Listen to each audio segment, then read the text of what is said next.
Eh, Halo, selamat siang. Kami dari kelompok ini membuat sistem sistem hotel dan kami 3 orang. Anggota kami 3 orang yaitu saya Hanif Faris Mardiansyah dengan NIM 2510 511 092. Saya Zaini Ahmad Zatnika dengan NIM 2510 5111071. Halo, saya Aditya Warman Putra Pramanofara dengan NIM 2510 5110 93.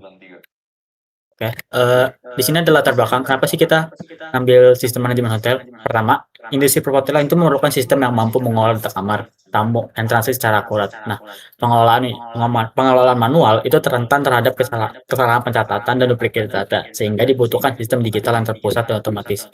Jadi, proyek ini itu dikembangkan menggunakan Qt6, QML, dan C++ sebagai implementasi konsep algoritma dan pemrograman berorientasi objek.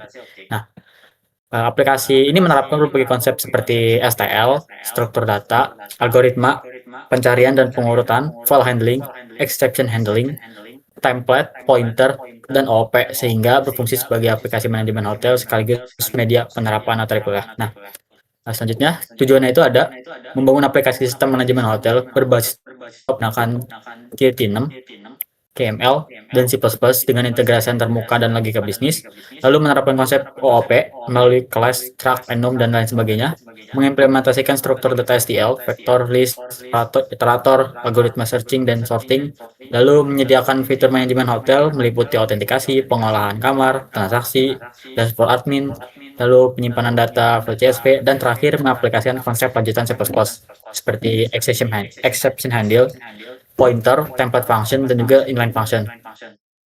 Langsung saja, di sini ada beberapa hal yang kita pakai. Pertama ada struct dan class. Nah, struct dan class ini sebagai contohnya seperti di gambar yang di program kami kita gunakan. Itu ada 3 entitas utama, user, room, transaction sebagai kelas, dan constructors pakai member initializer list, objek selalu dalam keadaan valid.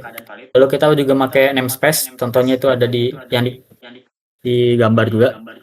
Itu semua model data dan enum itu dikelompokkan dalam namespace hotel core. Ini mencegah konflik nama dengan kelas bawaan Kitty, lalu di hotel backend.cpp salah satu file pakai using namespace hotel core, jadi nggak perlu prefix berulang. Selanjutnya ada pointer. Di pointer ini contohnya seperti di gambar juga, di mana current user itu menyimpan alamat user yang login. Di null PTR itu jika belum login. Lalu find room mengembalikan room menuju kamar tertentu, atau null PTR jika tidak ditemukan. Lalu ada pass by reference. Ini contohnya seperti di gambar juga. Parameter keystring pada fungsi q underscore invocable pakai const reference untuk menghindari copy dan cegah perubahan tidak sengaja. Pada loop update data, edit user, edit room, dan sebagainya, pakai referensi non-const agar elemen asli di kontainer benar-benar tidak berubah. Selanjutnya akan dijelaskan oleh Adit. Baik, selanjutnya akan saya lanjutkan untuk presentasinya. Lalu di sini ada STL, vector, dan list. Seperti pada gambar yang ada, user dan rooms disimpan di std vector atau sering diakses by index dan ditampilkan berurutan di tabel admin. Terus transaksi disimpan di list atau status sering berubah, dibaca ulang via literasi sekuensial. Selanjutnya ada iterator, seperti pada di gambar juga. Ini diterapkan eksplisit pada fungsi login. Terus vektor user iterator itu menelusuri user begin sampai dengan user end untuk mencari kecocokan antara username sama passwordnya. Selanjutnya ada loop dan iterasi. Di sini loop dan iterasi itu range based for loop digunakan untuk menelusuri kontainer secara ringkas. Misalnya tuh untuk misalnya bentuk Q variant list untuk QML. Terus loop while dipakai untuk membaca CSV baris per baris dengan std getLine. Lalu selanjutnya ada lambda operation. Jadi lambda expression itu digunakan luas sebagai predikat untuk fungsi algoritma STL. Terus kombinasi lambda dan std countIf pada get admin stats menghitung jumlah kamar berstatus tertentu tanpa loop manual. Selanjutnya ada sorting dan searching. Jadi fungsi get available rooms sorted by price itu menggunakan std sort dan lambda pembanding untuk mengurutkan kamar termurah. Terus fitur search room memanfaatkan queue-string contents untuk pencarian kamar berdasarkan kata kunci. Selanjutnya itu fitur book room menggunakan std find if untuk mencari kamar yang sesuai tipe. Dan selanjutnya ada standar library algorithms. Jadi fungsi std find if ini dipakai untuk mencari elemen pada edit room, delete room, dan book room. Idiom erase remove itu dipakai untuk menghapus pengguna pada delete user seperti pada gambar yang tertera. Selanjutnya akan diteruskan oleh Izadin.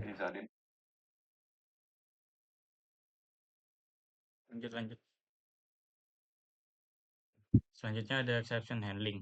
Nah, di gambar ini ada namanya tuh, mana ini? Nah, nih, di if hari menginap kurang dari sama dengan 0. Nah, dia bakal nge-throw hotel exception sama dengan pemesanan tidak valid, tanggal checkout harus setelah check-in. Jadi, misal hari menginap kurang dari sama dengan 0, maka mengeluarkan error. Nah, custom exception. Nah, custom exception hotel exception diturunkan dari std runtime error khusus untuk validasi bisnis, authorization peran dan data input. Block try dan catch diterapkan pada fungsi kritikal, register user, add room, dan book room. Pesan kesalahan ditangkap lalu dikirim YAML via signal notify tanpa menghentikan aplikasi.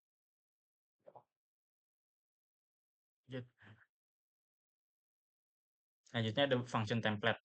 Nah, function template digunakan pada fungsi generate count data agar bisa menghitung jumlah elemen kontainer dan tipe apapun. Mendukung kontainer seperti vector user, vector room, maupun list transaction tanpa perlu menulis fungsi terpisah. Inline function dan default argument. Nah, di fungsi calculate total dideklarasikan sebagai inline function untuk memangkas overhead karena ukurannya kecil dan sering dipanggil saat booking. Parameter diskon menggunakan default argument 0,0 sehingga fungsi bisa dipanggil tanpa menyertakan nilai diskon jika tidak diperlukan. Selanjutnya ada file stream di sini. Presentasi data menggunakan file stream standar C++, yaitu ada yang off stream dan if stream. Off stream itu untuk output dan sedangkan if stream itu untuk input, mengambil data dari file. Nah, selanjutnya ada fungsi save data dan fungsi save user to CSV yang berfungsi untuk menulis data ke kamar dan transaksi dan pengguna ke dalam file .csv. Selanjutnya ada fungsi load data dan fungsi load otomatis CSV user, yaitu untuk membaca dan memecah baris file via string stream dengan delimiter koma. Nah, selanjutnya ada overloading function. Nah, function overloading diterapkan melalui beberapa metode bernama sama dengan tipe atau jumlah parameter yang berbeda. Digunakan pada fitur pencarian agar dapat menerima argumen bervariasi, misal nomor kamar via queue-string atau standard string atau harga via numerik. Memungkinkan compiler mendeteksi fungsi yang tepat secara otomatis agar logika bisnis tetap efisien, modular, dan mudah didapat. Nah, yang terakhir ada initiality otomatis atau seeder dan constructor. Di gambar terlihat jika kalau load misal data user di file .csv-nya kosong, maka bisa vektor dari user ditambahkan user baru, yaitu user administrator dengan role admin dan statusnya aktif. Dan yang kedua ada user baru dengan nama Budi Santoso dengan username Budi dengan role sebagai user dan ininya aktif, statusnya aktif. Data dummy tersebut langsung disimpan ke CSV agar permanen pada eksekusi aplikasi berikutnya. Sudah. Terima kasih. Sekian dari presentasi kami, kita sudah menjelaskan dan mungkin selanjutnya kita akan mencoba running aplikasinya. Apa? Demo. Saya yang demo ya. Oke. Aduh, ngebug kan nih. Sini terlihat ada aplikasinya ini.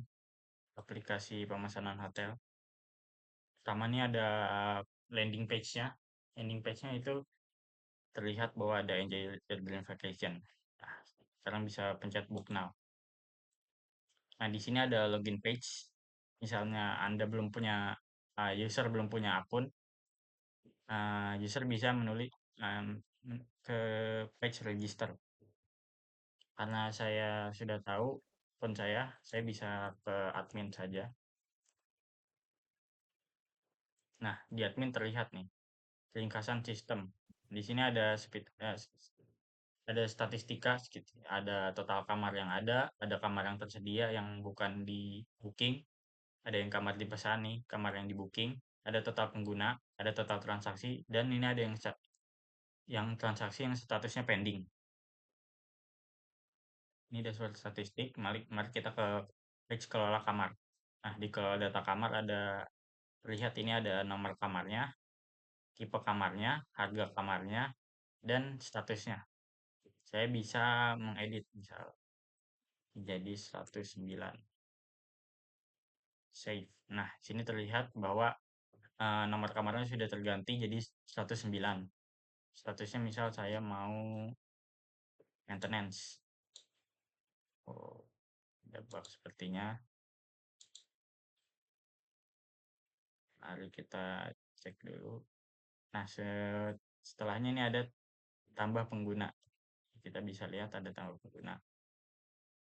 Misal, saya mau menambah user baru misalnya Hanif. Karisma. Passwordnya password. Role-nya sebagai user. Aktif. Statusnya aktif. Nah, sudah bisa. Mari kita keluar. Pertama tes dulu registernya. Nah, misal namanya Abdul. Gampang, Abdul Basit. Password ini, password. Registrasi berhasil. Ada notifikasi. Tadi namanya Abdul Basit. Password. Nah, karena akun dia belum di-verify, maka dia belum bisa masuk.